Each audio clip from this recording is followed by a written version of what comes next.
جو ہمارے عزیز ہیں، ہمارے شاگرد ہیں، ہمارے ساتھی ہیں، ہماری باتیں سنتے ہیں، کوئی بات ہوتی ہے جب پروپیگنڈا مشنری ناصبیوں کی، مجرموں اور بدماشوں کی جب متحرک ہوتی ہے تو وہ گھبرا جاتے ہیں، ارے ایسا ہو گیا، ایسا ہو گیا، مولانا آپ نے ایسی کوئی بات کہہ دی. تو بہرحال میں ان کو سمجھاتا ہوں، بتاتا ہوں کہ ذرا تھوڑا سا ٹھہرو، ان کے پروپیگنڈے سے متاثر نہ ہو. یہ شیطانی پروپیگنڈا ہے، ناصبی پروپیگنڈا ہے، یہ باغیوں کا پروپیگنڈا ہے. انہوں نے نہ ابو بکر کو بخشا، نہ عمر کو، نہ عثمان کو، نہ علی کو. یہ ایسے لوگ ہیں کہ جو حکمرانوں کے پٹھو ہیں، شیطانوں کے ایجنٹ ہیں. اور جب کوئی بات ہوتی ہے ادھر جزیرۃ العرب میں کہ اس کو مسخ کیا جاتا ہے اور صہیونی اڈے قائم کیے جاتے ہیں، عورتوں کا پردہ اتار دیا جاتا ہے اور فحاشی کے اڈے قوم سمود اور قوم لوط کے علاقے میں قائم کیے جاتے ہیں، تو یہ اندھے بہرے گونگے بن جاتے ہیں. یہی مولوی چھوٹے چھوٹے چھٹ بھئیے جو ہیں یہ اس وقت ایسے بن جاتے ہیں جیسے کوئی واقعہ نہیں پیش آیا. حالانکہ دین میں سب سے زیادہ خطرناک جو تحریفات ہو رہی ہیں اور جس سے دین کا تشخص ختم کیا جا رہا ہے، یہ اس وقت جزیرۃ العرب میں ہو رہی ہیں، چاہے وہ امارات میں ہو یا جس کو سعودی مملکت کہتے ہیں وہاں ہو. اب میں 10-11 سال سے چیخ رہا ہوں، للکار رہا ہوں، پکار رہا ہوں کہ آؤ اس حق پر تو متفق ہو جاؤ، تیار نہیں. پھر اس کے بعد ادھر میں یہ کہتا ہوں کہ قرآن پاک کی آیات اور حضور صلی اللہ علیہ وسلم کی حدیثوں کو سامنے رکھ کر بات کرو،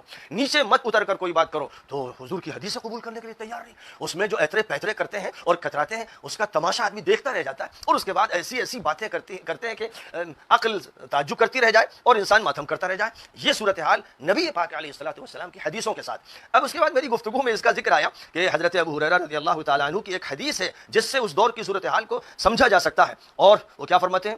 امام بخاری کہتے ہیں حدثنا اسماعیل قال حدثني اخي عن ابن ابي ذئب عن سعيد المقبري عن ابي هريره رضي الله تعالى عنه قال حفظت عن رسول الله صلى الله عليه وسلم وعاءين فاما احدهما فبثثته واما الاخر فلو بثثته قطع هذا البلعوم. امام بخاری رحمہ اللہ یہ روایت نقل کر رہے ہیں اپنے استاد حضرت اسماعیل سے، اور وہ اس روایت کو اپنے بھائی سے نقل کر رہے ہیں، وہ ابن ابی ذئب سے، وہ سعید المقبوری سے، وہ حضرت ابو ہریرہ سے. اور حضرت ابو ہریرہ رضی اللہ تعالیٰ عنہ یہ فرماتے ہیں کہ نبی پاک علیہ الصلوۃ والسلام سے علم کے 2 خزانے میں نے لیے. ایک خزانہ میں نے پھیلا دیا، عام کر دیا، بتا دیا، اور ایک خزانہ وہ ہے کہ اگر میں اس کو پھیلا دوں، نشر و اشاعت کروں تو میری گردن کاٹ دی جائے گی.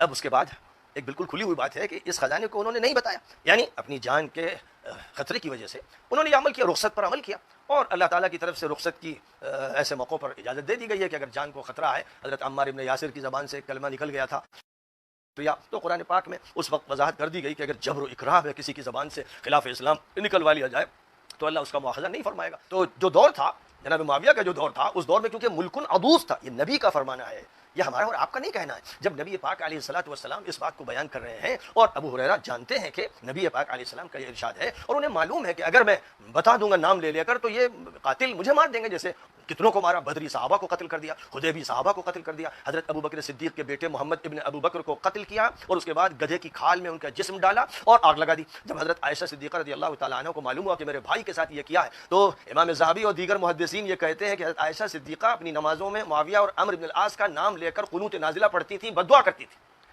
ہمارے محدثین لکھ رہے ہیں، یہ روایت باہر کی کسی شخص کی نہیں ہے، اپنے گھر کے جلیل القدر محدثین کی روایات ہیں. حضرت حجر بن عدی اور 6 صحابہ کے ساتھ جو جرم ہوا کہ ان سے کہا گیا کہ علی پر لعن طعن کرو، جب وہ اس کے لیے تیار نہیں ہوئے تو گردنیں ان کی کاٹ دی گئیں. یہ سارے حقائق ظاہر ہے کہ ہمارے ائمہ محدثین نے بیان کیے ہیں، یہ محدثین کے بیانات ہیں جو نقل کیے گئے. تو بہرحال اب میں نے جب یہ بات کہی تو میں نے ایک بات ساتھ ساتھ یہ کہی کہ جو لوگ سرکاری اور درباری مولوی تھے، یعنی جن کو لگا دیا گیا تھا کہ وہ جمعے کے خطبوں میں حضرت علی پر لعن طعن کریں، وہ کرتے تھے. شام کی ہر مسجد میں اور جہاں جہاں پر غلبہ تھا، ملک العدود کا جہاں غلبہ تھا، وہاں حضرت علی پر سب و شتم ہوتا تھا. یہاں تک کہ مسجد نبوی میں مروان حضرت علی پر لعن طعن کرتا تھا. یہ بات ثابت ہے، اتنے قوی دلائل سے ثابت ہے کہ جن کا اگر انکار کر دیا جائے تو اس کا مطلب یہ کہ اب حضرت ابو بکر کی سیرت باقی رہ جائے گی نہ حضرت عمر کی رہ جائے گی، کیونکہ جو بھی سیرتیں ہیں حضرت عثمان کی، حضرت عمر کی، حضرت علی کی، وہ انہی کتابوں کی رہین منت ہے. انہی کتابوں سے تو ہم ان کی سیرت کا خاکہ بناتے ہیں. اور جب یہ کتابیں ان حقیقتوں کو بیان کرتی ہیں جن سے ناصبی چڑھتے ہیں، بدکتے ہیں، تو اس وقت یہ حدیثیں، یہی روایتیں اور کتابیں غیر معتبر ہو جاتی ہیں. اس لیے میں چھیڑتا ہی نہیں، تاریخ کی کتابوں کو میں چھیڑتا ہی نہیں. میں تو جب بھی بات کرتا ہوں تو کوشش کرتا ہوں کہ بخاری اور مسلم کی روایات ہوں یا کم از کم یہ صحیح سند روایات ہوں، ان کو پیش کرتا ہوں.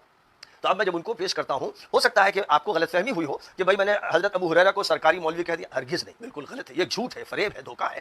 ہم نے ان کو سرکاری مولوی کہا کہ جو ان کا ساتھ دے رہے تھے، جو ان کی دہشت اور خوف میں نہیں تھے، ساتھ دے رہے تھے اور حضرت علی پر لعن طعن کر رہے تھے، اور جو باغیوں کے ساتھ کھڑے ہوئے تھے وہ سرکاری مولوی تھے، اس میں کوئی شک و شبہ نہیں. وہ ناصبی تھے. حضرت ابو ہریرہ ناصبی نہیں تھے. حضرت ابو ہریرہ کا دل حضرت حسن، حضرت حسین، حضرت علی کی محبت سے بھرا ہوا تھا. اس سب کے باوجود حضرت ابو ہریرہ پر اتنا ڈر تھا جس کو وہ خود بول رہے ہیں. اب جب وہ خود یہ کہہ رہے ہیں کہ میں نے حدیث کا ایک بڑا حصہ نہیں بیان کیا، تو اس پر بعض لوگوں نے کہا تو ابو بکر کے دور میں کیوں نہیں بیان کیا، عمر کے دور میں کیوں نہیں بیان کیا؟ اس کا جواب میں دوں گا یا ابو ہریرہ دیں گے؟ یہ تو اللہ میاں اگر ان سے قیامت میں پوچھیں گے تو وہ جواب دیں گے، اور دنیا میں کوئی عدالت ہوتی ہے ان سے پوچھا جاتا کہ آپ نے ان کے دور میں وہ حدیثیں کیوں نہیں بیان کر دی؟ ارے بھائی جس دور سے متعلق حدیثیں ہوتی ہیں اس دور میں بیان کی جاتی ہیں، تو جس دور میں بیان کرنے کا موقع آیا جن لوگوں کے بارے میں تھی، جب ان کا مشاہدہ ہوا، ابو ہریرہ کو یہ تو نہیں معلوم تھا کہ میں کب تک جیوں گا کب تک نہیں جیوں گا، اس لیے اس دور میں جب انہوں نے حدیثیں بیان کرنا چاہی دل میں جذبہ آتا تھا، لیکن تلوار نظر آتی تھی، اور وہ خود کہہ رہے ہیں کہ میری گردن کاٹ دی جائے گی۔ اب اگر کسی نے چالاکی کر کے، میں نے دو قسمیں بیان کی، ایک وہ جو سرکاری مولوی ناصبی مجرم علی پلان تان کرنے والے، ایک وہ جو دباؤ میں دہشت میں جن پر خوف طاری کیا گیا اور وہ حق بول نہیں پائے۔ اب وہ حق بول نہیں پائے، اگر میں نے اس کے لیے کہہ دیا کہ انہوں نے گول کر دیا، تو ظاہر ہے کہ اگر کوئی لفظ میرا غلط ہے تو اس کو جو ہے دبا دو، کچل دو، مٹا دو۔ ظاہر ہے کہ اچھوں کی زبان سے کوئی لفظ ایسا بھی نکل سکتا ہے جو قابل قبول نہ ہو یا پسند نہ کیا جائے، یہ سمجھا جا رہا ہو کہ اس میں ادب کے خلاف، تو کوئی مسئلہ نہیں، میرا کسی لفظ پر اصرار نہیں ہے، میرا صرف حدیث پر اصرار ہے، جو حضور نے فرمایا اسے مان لو۔ اب میں اس کو پیش کر رہا ہوں، میری زبان سے اگر کوئی لفظ ایسا نکل گیا جس کے بارے میں یہ سمجھا جاتا ہے کہ یہ خلاف ادب، اس سے رجوع کرتا ہوں، میں غلط بات پہ اصرار نہ پہلے کرتا تھا نہ آج کرتا ہوں، اور بار بار یہ موضوعات تو ایسے ہیں، ایک سال ڈیڑھ سال میں کتنی مرتبہ تحریریں میں نے دی، زبان سے بات کی کہ اس موضوع کو بند کر دیجیے، اور جو ہوا تھا سو ہوا، لیکن نہیں بند کیا گیا۔ جو مخالف تھے، ناصبی تھے، ان کا زہر باہر نکلتا رہا، وہ رسالے لکھتے رہے، کتابیں لکھتے رہے، تو اب ضروری تھا کہ میں حدیثیں بتاؤں جن کی مخالفت کر کے وہ منکر حدیث بن رہے ہیں، جن کی مخالفت کرنے کی بنیاد پر وہ قرآن کے بھی منکر بن رہے ہیں، یعنی قرآن کی جو قطعی آیات ہیں ان سے بھی ہٹ کر وہ موقف اختیار کر رہے ہیں۔ اس لیے حضرت ابو ہریرہ سے مجھے خاص محبت ہے، کیونکہ میرا تو موضوع حدیث رہا ہے، اور حدیث میں جرح و تعدیل کا جو موضوع ہے اس پر میں نے 1000 صفحات لکھے ہیں الحمدللہ، اور محدثین کے بارے میں ان کے مقامات کا تعین کیا ہے، کون متشدد ہے، کون متساہل ہے، اور کون اس سلسلے میں معتدل ہے، محدثین کی جو قسمیں ہیں ان کو بیان کیا ہے، اور یہ وہ موضوع ہے جس کو شیخ عبد الفتاح ابو غدہ رحمۃ اللہ علیہ کی نگرانی میں تیار کیا ہے، اور عالم اسلام کے بڑے بڑے محدثین نے مجھے فرسٹ پوزیشن اور فرسٹ ڈویژن کی سند عطا فرمائی، اور میرے مقالے کو قبول کیا گیا۔ تو بہرحال یہ ایک امر واقعہ ہے، ذکر کرنا پڑتا ہے ان باتوں کو تاکہ حقیقت سامنے آ جائے، اور الحمدللہ حدیث کا طالب علم رہا ہوں، اور ریاض الصالحین اور مشکات سے لے کر کتب ستہ پھر غیر کتب ستہ پڑھتا رہا ہوں، اور آج صرف اور صرف حدیثوں کا حوالہ دے رہا ہوں۔ اب میں حیرت میں ہوں کہ حدیث کا میں حوالہ دیتا ہوں تو اس سے ہٹ کر ادھر ادھر یہ لفظ اور وہ اس میں کیوں لگتے ہیں؟ یہ کہیں کہ ہاں یہ حدیث ہے، اور اس حدیث سے یہ بات واضح ہوتی ہے، صحیح حدیث ہے، بخاری نے اس حدیث کا ذکر کیا ہے اور دیگر حضرات نے ذکر کیا ہے۔ اس سے یہ بات ضرور معلوم ہو رہی ہے کہ جو دور تھا ملکن عدود کا، جو دور تھا بغات کا، وہ اتنا دہشت گردانہ تھا کہ ابو ہریرہ جیسا جو دونوں حلقوں سے تعلق بھی رکھتا تھا، رعایت کرتا تھا، خاموش رہتا تھا، اس کو ڈر تھا کہ مجھے مار دیں گے۔ بہت سی باتیں کی گئی اور میڈیا میں ادھر کی چلائی گئی، سب جانتے ہیں، کسی نے جھوٹ یہ لکھ دیا کہ سلمان صاحب کی باتیں سن کر میں تو غیر مسلم ہو گیا۔ ارے بھائی، معاویہ کی خانہ جنگی کی وجہ سے کئی لاکھ لوگ غیر مسلم ہوئے، کئی لاکھ لوگ اسلام سے دور ہوئے، پورا روم کا جو علاقہ ہے وہ اسلام سے محروم ہو گیا۔ دیکھا خانہ جنگی ہو رہی ہے، یہ تو نبی کے معتمد علیہ کو مار رہے ہیں، نبی کے صحابہ کو مار رہے ہیں، تو ان کے دلوں میں اسلام کی نفرت بیٹھ گئی، پورا ایران نکل گیا، خراسان نکل گیا، اور سارا یہ علاقہ جو امام ابو حنیفہ کے حلقے کا علاقہ وہ نکل گیا۔ تو ظاہر ہے کہ یہ اس خانہ جنگی اور خلافت راشدہ کے خلاف کوشش کے نتیجے میں گیا۔ اور پھر جب لوگوں نے دیکھا یزید کے دور میں کہ حضور کے لاڈلے چہیتے سید الشباب اہل الجنہ اور ان کے خاندان کے لوگ، نبی کے خاندان کے لوگ کربلا میں کاٹے جا رہے ہیں، تو اسلام سے بے شمار لوگوں میں نفرت ہو گئی کہ اگر یہ اسلام سکھاتا ہے کہ نبی ہی کے لاڈلوں کو نبی کا نام لینے والے ماریں تو پھر ایسے اسلام کا کیا اعتبار۔ اس لیے لاکھوں انسانوں کو حق سے دور کرنے کا جرم ان مجرموں نے کیا، جنہوں نے خلافت راشدہ کے خلاف پوری جنگ چھیڑی، اور پھر اس کے بعد یزید جیسے ملعون کو مسلط کیا گیا، جس کی وجہ سے بے شمار مسلمان ایمان سے محروم ہو گئے اور بے شمار کافر ایمان سے دور رہ گئے۔ 4827 نمبر حدیث ہے صحیح بخاری کے اندر، اور یہ حدیث المستدرک للحاکم میں بھی موجود ہے، یہ حدیث سنن نسائی الکبریٰ کے اندر بھی موجود ہے، اور یہ حدیث تفسیر ابن کثیر کے اندر سورۃ الاحقاف پارہ نمبر 26 کی آیت نمبر 17 نمبر کی آیت کے کانٹیکسٹ میں اس کے سارے طرق جمع ہیں مختلف کتابوں سے، اور فتح الباری میں بھی ابن حجر اسقلانی نے صحیح بخاری 4827 نمبر کے اندر وہ سارے کے سارے طرق جمع کیے ہیں جو میں بیان کرنے لگوں۔ پہلے صرف میں بخاری کے الفاظ بتاتا ہوں، پھر باقی کتابوں کے بھی۔ بخاری کے الفاظ ہیں کہ مروان بن حکم جو کہ حضرت معاویہ کی طرف سے رضی اللہ تعالیٰ عنہ گورنر تھا حجاز کا، اس نے مسجد نبوی میں خطبہ دیتے ہوئے حضرت معاویہ کے بیٹے یزید کا ذکر خیر کرنا شروع کر دیا، اور اس میں حدیث کے الفاظ ہیں تاکہ حضرت معاویہ کے بعد اس کی بیعت پہ لوگوں کو آمادہ کیا جائے۔ وہی جو ہمارے حکمران بھی کرتے ہیں، امت کے وسیع تر مفاد میں، میرے عزیز ہم وطنوں، وہ ساری باتیں وہی والی۔ اور انہوں نے کہا کہ بھئی اللہ تعالیٰ نے ہمارے امیر المومنین کو یہ بات سجھائی ہے، وہ چاہتے ہیں کہ اپنے بیٹے کو خلیفہ نامزد کر دیں۔ تو بخاری کے الفاظ ہیں وہاں پہ عبد الرحمن بن ابی بکر، حضرت بکر صدیق کے بیٹے کھڑے ہوئے، اور یہ وہ بیٹا جو حضرت عائشہ کا سگا بھائی ہے اس اعتبار سے کہ باپ اور ماں بھی کامن ہے۔ اور امام بخاری ذرا شریف النفس آدمی تھے، انہوں نے صرف اتنا لکھا کہ عبد الرحمن بن ابی بکر کھڑا ہوا اور انہوں نے کچھ کہہ دیا، وہ کیا کہا وہ ہم آپ کو بعد میں بتاتے ہیں۔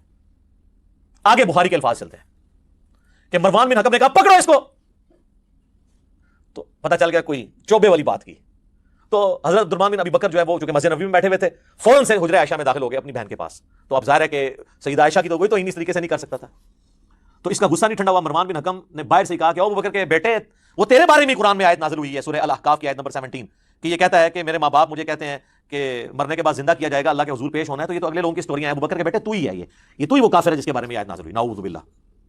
اسی لیے سورہ احقاف کی تفسیر میں ابن کثیر کو یہ حدیث لانی پڑی ہے, اور امام بخاری نے بھی سورہ احقاف کی تفسیر والا جو چیپٹر ہے نا اس کے اندر حدیث لی ہے. یہ کہتے ہیں شان نزول بتائیں. لو لبو شان نزول, شان نزول کا تو بڑا شوق ہے نا, آگے پیچھے سیاق و اسباق بھی بتائیں, سلف کا فام بھی بتائیں, فام لے لو سارے. تو بخاری کے الفاظ ہیں, حضرت عائشہ کو غصہ آیا, انہوں نے اندر سے کہا کہ آل ابی بکر کے بارے میں کوئی آیت قرآن کی نازل نہیں ہوئی ہے سوائے جو میری برات میں سورۃ النور نازل ہوئی جب ان کے اوپر جھوٹی تہمت لگائی گئی. بخاری کی حدیث ختم. لیکن یہ حدیث المستدرک للحاکم میں, سنن نسائی الکبریٰ کے اندر, طبرانی کے اندر, اور فتح الباری میں شرح میں یہ ساری ابن حجر نے جمع کی. اور سب سے بڑھ کر آپ ہر بندے کے پاس تفسیر ابن کثیر سافٹ کاپی آپ ڈاؤن لوڈ کر لیں, موجود ہے. سورہ احقاف پارہ نمبر 26 آیت نمبر 17 کی تفسیر میں انہوں نے سارے طرق ایک جگہ جمع کر دیے, کوئی آپ کو ڈھونڈنے نہیں پڑنے. تو آپ فیلنگ دا بلینک سنیں. وہ جو ہے نا کہ مروان نے جو خطبہ دیا تو اس خطبے میں یہ بھی الفاظ تھے کہ ہمارا امیر المومنین اپنے بیٹے کو بنانا چاہتا ہے, تو ابو بکر نے بھی تو عمر کو بنایا ہی تھا نا, تو حضرت عمر کو ابو بکر کے بیٹے تھے. تو پھر ظاہر ہے کہ ابو بکر کے بیٹے کو تو غصہ آنا تھا نا کہ نام تو میرے باپ کا لے رہا ہے اور مثال کتنی غلط فٹ کر رہا ہے. تو وہ کھڑے ہو گئے.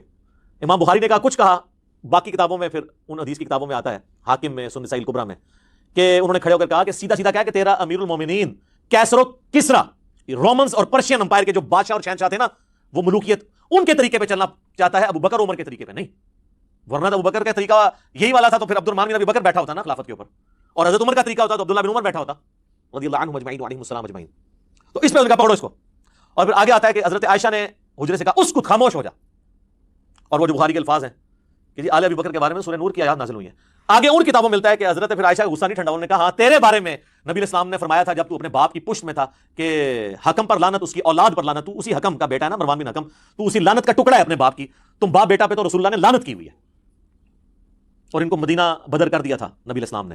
حضرت عثمان کے رشتہ دار تھے, پورا زور لگایا, حضرت بکر نہیں مانے, حضرت عمر نہیں مانے.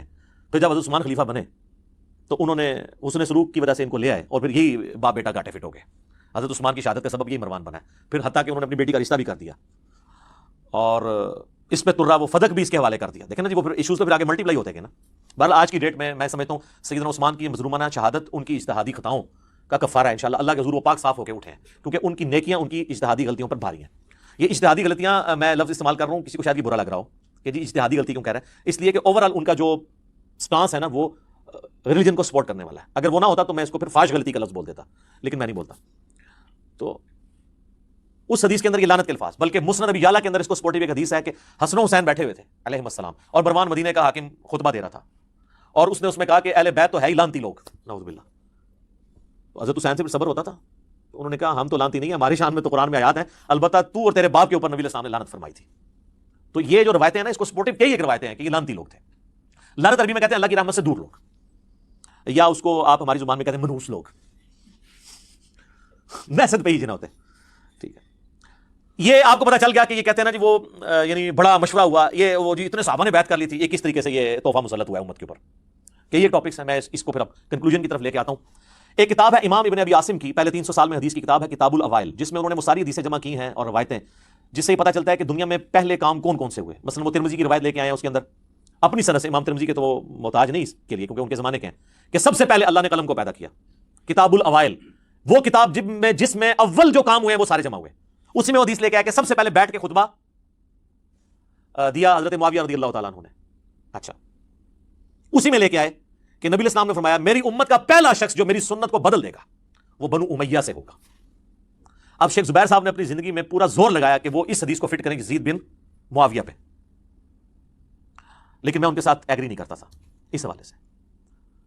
شیخ البانی نے بہرحال اس کو جس پہ فٹ ہوتی تھی اسی پہ فٹ کیا. شیخ البانی نے یہ حدیث لی سلسلہ حدیث صحیحہ میں, اس کی وجہ سے یہ حدیث انٹرنیشنل ہوگی. کتاب الاوائل کو تو چند لوگ جانتے ہیں, لیکن سلسلہ حدیث صحیحہ تو سارے لوگ جانتے ہیں.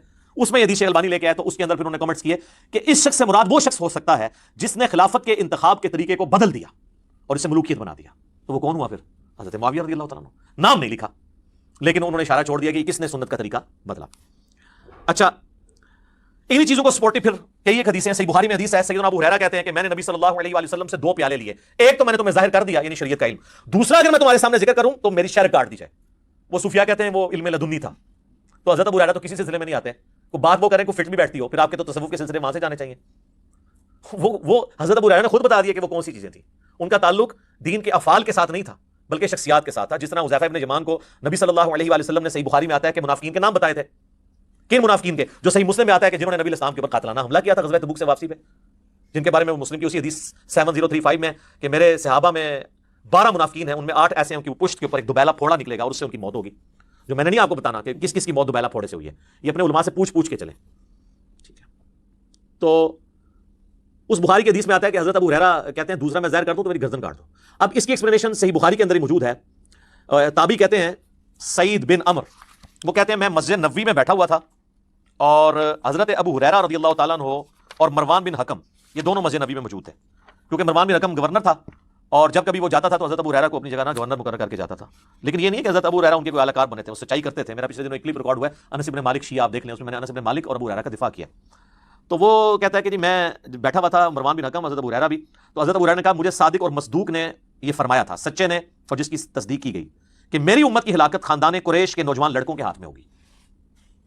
اب وہ ڈائریکٹ تو نہیں کہہ سکتے تھے بنو امیہ یا بنو مروان،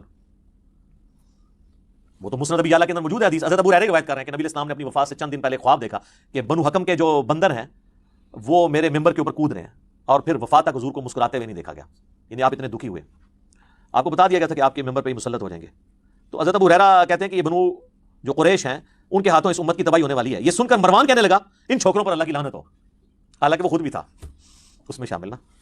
تو حضرت ابو ہریرہ نے فرمایا اگر میں چاہوں تو میں بنو فلاں اور بنو فلاں کا نام لے کر بتا سکتا ہوں کہ وہ کون ہے. ظاہر وہی تھا نا حکمران، تو اب وہ نام لیتے تو پھر حضرت ابو ہریرہ بھی شہادت کے درجے پہ پہنچتے نا. تو وہ انہوں نے آخری درجہ اڈاپٹ کیا اور یہ جائز ہے. یہ بعض لوگ جو تان کرتے ہیں نا حضرت ابو ہریرہ کے اوپر، بھائی آپ حضرت ابو ہریرہ کو حسین بن علی تو نہ سمجھیں. مسلم شریف میں حدیث ہے کہ برائی کو ہو سکے تو ہاتھ سے روکو، ہاتھ سے نہیں روک سکتے تو زبان سے، نہیں تو کم از کم دل میں برا جانو. تو یہ حضرت ابو ہریرہ درمیان کے درجے میں تھے، زبان سے بھی کچھ بیان کیا اور دل میں تو ظاہر ان کو برا سمجھتے تھے. تو کہتے ہیں میں چاہوں تو فلاں فلاں بتا سکتا ہوں. راوی حدیث کہتے ہیں جب وہ لوگ شام کے حکمران بن گئے تو میں اپنے دادا اس صحیح تابعی کے ساتھ بنو مروان کے پاس جایا کرتا تھا. تو میرے دادا جان جب ان کم عمر لڑکوں کو حکمران دیکھتے تھے تو کہتے تھے مجھے لگتا ہے یہ وہی لڑکے ہیں جن کا ذکر حضرت ابو ہریرہ کیا کرتے تھے. اور جو اسی حدیث کے اندر موجود ہے، وہ حدیث کا راوی کہہ رہا ہے اور آپ بہتر جانتے تھے، یعنی وہ ان کا پوتا کہتا ہے صحیح تابعی بہتر جانتے تھے کہ یہی وہ لوگ ہیں جن کے بارے میں. اسی کو سپورٹیو حدیث صحیح مسلم میں حضرت ابو ہریرہ کہتے ہیں کہ نبی علیہ السلام نے فرمایا تھا کہ قریش کا یہ قبیلہ میری امت کی اینٹ سے اینٹ بجا دے گا. قریش کا قبیلہ کون سا؟ بنو امیہ. تو نبی علیہ السلام سے صحابہ نے پوچھا کہ یا رسول اللہ آپ ہمیں کیا حکم دیتے ہیں؟ تو آپ نے فرمایا کہ میں امت کو یہ حکم دیتا ہوں کاش میری امت ان سے الگ رہے، اس سسٹم کا حصہ نہ بنے. لیکن یہ امت کی بدقسمتی ہے کہ وہ سسٹم کا حصہ بنی. تو یہ میرے بھائیو آپ کو یعنی پتہ چل گیا یہ لونڈے کون تھے، یہ بنو امیہ ہی کے تھے. ایون یہ جو ابن حجر اسقلانی نے فتح الباری میں انہی حدیث کی شرح کے اندر لکھا ہے کہ ان لونڈوں میں پہلا لونڈا جو ہے وہ یزید ابن معاویہ ہے. اس طریقے سے حضرت ابو ہریرہ کے بارے میں بھی کہتے ہیں جو بنو امیہ کے خدمت گزار تھے، نعوذ باللہ. بنو امیہ کے خلاف کتنی روایتیں جو ہیں وہ حضرت ابو ہریرہ بیان کر رہے ہیں. یہ جو روایت ہے مسند ابی یعلا میں کہ نبی علیہ السلام نے اپنی وفات سے چند دن پہلے خواب دیکھا کہ آل مروان کے بندر ان کے ممبر پر ناچ رہے ہیں اور حضور بڑے غمگین ہوئے حتیٰ کہ ان کی وفات ہو گئی اسی غم میں، اور آپ کو کسی نے مسکراتے ہوئے نہیں دیکھا. اس حدیث کے راوی حضرت ابو ہریرہ ہیں. اس طریقے سے جو بخاری کی حدیث ہے کہ میں آل قریش بنو امیہ کے ان لوگوں کے نام بھی جانتا ہوں جن کے ہاتھوں امت کی تباہی ہونے والی ہے، مجھے رسول اللہ نے بتایا تھا. اس کے راوی بھی حضرت ابو ہریرہ ہیں. دلائل النبوہ امام بیہقی کی کتاب میں اور باقی کتابوں میں حضرت ابو ہریرہ کی دعا ہے اللہ مجھے 60 جو ہجری کے اینڈ تک 70 کی دہائی سے شروع سے پہلے مجھے موت دے دینا، کیونکہ 61 ہجری میں یہ واقعہ کربلا ہوا. وہ تو بازاروں میں چلتے ہوئے دعا مانگا کرتے تھے. صحیح مسلم میں حدیث ہے حضرت ابو ہریرہ رضی اللہ تعالیٰ عنہ کہتے تھے کہ نبی علیہ السلام نے فرمایا کہ میری امت کا یہ قبیلہ میری امت کی اینٹ سے اینٹ بجا دے گا. تو صحابہ نے کہا یا رسول اللہ آپ ہمیں کیا حکم دیتے ہیں؟ تو آپ نے فرمایا کاش میری امت ان کا ساتھ نہ دے اس وقت، بنو امیہ. یہ ساری کریٹیکل حدیثیں حضرت ابو ہریرہ نے روایت کی ہیں. پھر مسند امام احمد میں، المستدرک للحاکم میں اور کتابوں میں یہ جو حدیث ہے جس نے حسن و حسین سے محبت رکھی اس نے مجھ سے محبت رکھی، اور جس نے حسن و حسین سے بغض رکھا اس نے مجھ سے بغض رکھا. اس حدیث کے راوی بھی حضرت ابو ہریرہ ہیں. پھر مسلم شریف کی وہ کریٹیکل حدیث جس میں خیبر کے موقع پر نبی اسلام نے فرمایا کل میں اس شخص کے ہاتھ میں جھنڈا دوں گا جو اللہ اور اس کے رسول سے محبت کرتا ہے، اللہ اور اس کے رسول سے محبت کرتے ہیں. یہ بخاری میں بھی ہے، مسلم میں، لیکن مسلم میں آگے الفاظ ہیں. حضرت ابو ہریرہ روایت کرتے ہیں کہ حضرت عمر کہتے ہیں کہ مجھے زندگی میں کبھی خواہش نہیں ہوئی تھی کسی منصب کی سوائے اس موقع کے کہ بہت بڑی فضیلت ہے کہ اللہ اور اس کا رسول سے محبت کرتے ہیں، لیکن وہ جھنڈا حضرت علی کو ملا، مجھے نہیں ملا. تو یہ حضرت ابو ہریرہ نے اگلے الفاظ حضرت عمر کے حضرت علی پہ رشک کرنے کے الفاظ حضرت ابو ہریرہ نے نقل کیے ہیں. تو ان میں بغض اہل بیت کیسے ہو سکتا ہے؟